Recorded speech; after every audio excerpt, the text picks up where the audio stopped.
All right, so get this. Today we're diving into parallel self, signs from another reality. Okay. And it's about this idea that you can get these like almost cheat codes to life from other versions of ourselves. Oh, wow. Like the ones who are out Oh, there yeah, yeah. living the lives that we could have had. Yeah, that's a really interesting concept. Right. So, like, imagine if you could tap into the wisdom of you, but the version of you that aced that job interview Yeah. or made that big move that you've always been thinking about. Right. Okay, but before we get too far, I got to ask, isn't this whole like parallel universe thing kind of out there? I mean, what's the science behind it? Well, the idea is kind of rooted in quantum physics. Okay.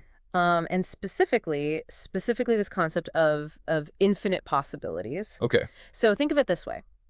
Every choice you make, every path you don't take, splits off into a separate reality where another you experiences that outcome. It's kind of like a choose your own adventure book. Okay. But with infinite chapters. I'm with you. Okay, good. So if there are all these versions of me, like infinite versions, how do I actually like connect with them? Yeah, it's a great question. And how do I get the cheat codes? Yeah. Right. How do I get that info? Yeah, how do we tap into that? Right. So, well, our source material suggests that we start by paying attention to certain signs. Okay.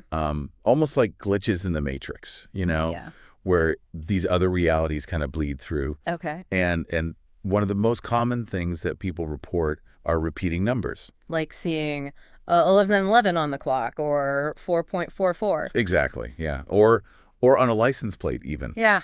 I've always wondered about those. Right. Well, it's not just a coincidence. So these number sequences are often called angel numbers. Yeah. And they're thought to be messages from other dimensions, including from your parallel selves. Really? Yeah. Pretty interesting, huh? So what do they mean? Right. Like there's some kind of cosmic decoder ring I need. Right. That would be nice. Yeah. Well, each number sequence has its own unique vibration and meaning. So, for example, seeing 111 could be a sign to focus on your desires and your intentions. Okay. Almost like the universe is giving you a little nudge. Yeah. Like, hey, take action on those dreams you've been putting off. That's wild. Yeah. There's actually a story in the book that that really illustrates this. Okay. There was this woman who was constantly seeing 888, right, which represents abundance. And she was really struggling financially at the time. Okay. But she decided to trust the sign. So she started like visualizing herself in this better financial situation. Interesting. What happened? Well, a week later, she gets this call, like out of the blue, for a job interview. Wow. And it ends up leading to like this huge salary increase for her. Oh, wow. Yeah. And, on the surface, it seems like a coincidence, but she really believes that the 888 was a message from her successful self, encouraging her to align with reality of financial abundance. That's a great example of how paying attention to those signs and trusting the messages can really lead to positive change. But repeating numbers aren't the only way your parallel selves might be reaching out. Have you ever experienced déjà vu? Oh, yeah, totally. Like that feeling of having already lived something, like you're like reliving a scene from a movie or something. Exactly. So that sense of familiarity that I've been here before feeling could be a sign of a dimensional crossover. Whoa. Yeah, a brief merging of realities. And the book suggests that you pay close attention to your thoughts and emotions during those moments. Okay. Because they might hold clues to the message that your other self is sending. So like if I'm really stressed about giving a presentation at work. Yeah. And suddenly I get hit with déjà vu. It could be my parallel self, the one who like already nailed that presentation trying to give me a message. Exactly. It might be a reminder to trust your preparation or to approach it with more confidence, It's just blowing my mind. But if our parallel selves want to help us so much, why don't they just send us a clear message? Right. Like shoot us a text. Yeah, like an email or something. Yeah. Right. I mean, why all the cryptic messages? Well, that's where the power of the subconscious mind comes in. Okay, so you're saying that the subconscious is like the bridge between our conscious mind and these other dimensions. Precisely. It's the portal to the quantum field where all these possibilities exist. Okay. But here's the key. The subconscious operates on the programs that we've given it, you know? Okay. Our thoughts, our beliefs, and our emotions. So if my subconscious is like full of self-doubt and negativity, Yes. am I basically blocking the messages? Exactly. Even if they're trying to get through? It's like trying to get a radio signal, but there's a ton of static. Okay, yeah. You might get a few bits and pieces, but the message won't be clear. Right. So to truly tap into the wisdom of your parallel selves, you need to clear out that negativity and cultivate a more positive and receptive mindset. So how do we do that? That's a great question. And it's something we'll explore more in the next part of our deep dive. We'll be discussing some practical strategies for raising your vibrational frequency, aligning with the energy of your desires, and becoming a clear channel for those messages. It's already given me a lot to think about. That's pretty good.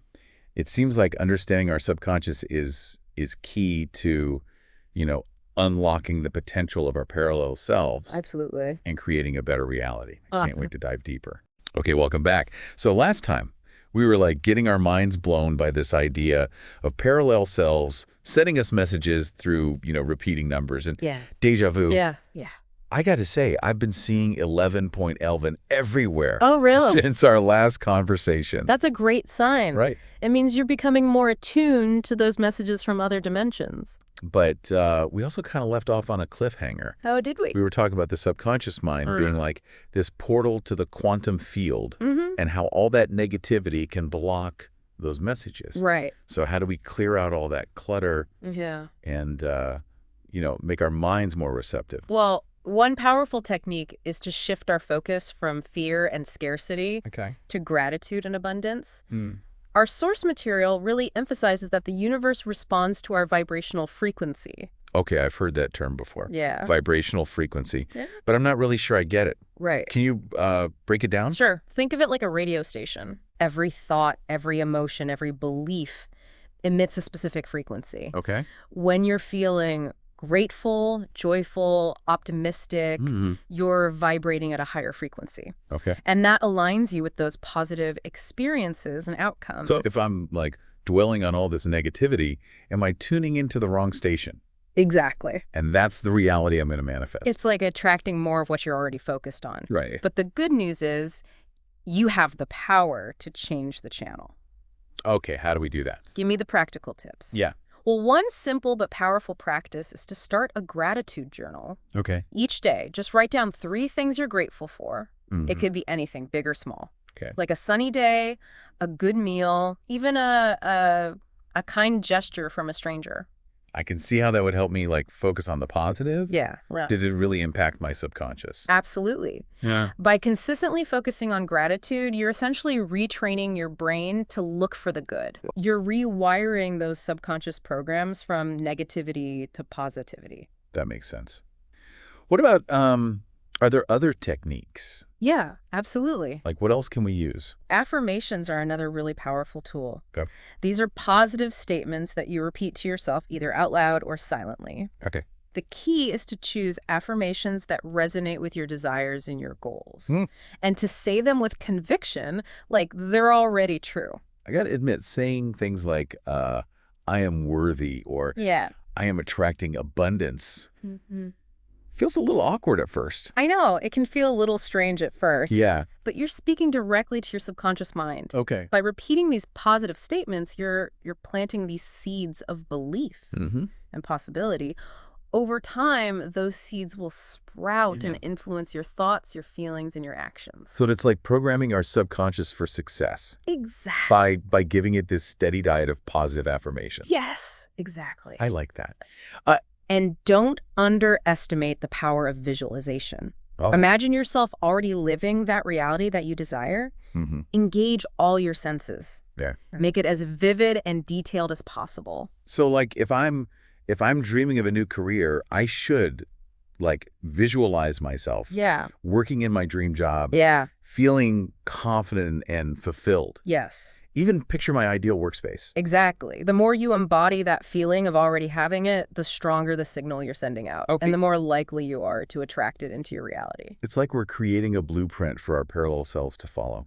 You got it. And what about gratitude? Yes, gratitude is so important. Didn't we talk about that earlier? The more you appreciate what you already have, even if it's not your dream reality yet, the more you open yourself up to receiving more. So even before I'm like sipping cocktails on a beach in Bali, I should be grateful for like my comfy bed and the food I eat, the opportunities I already have. Absolutely. Gratitude shifts your focus from lack to abundance. Right. That's a really crucial step in this whole process. It's like sending a signal to the universe that I'm ready for more. Got it.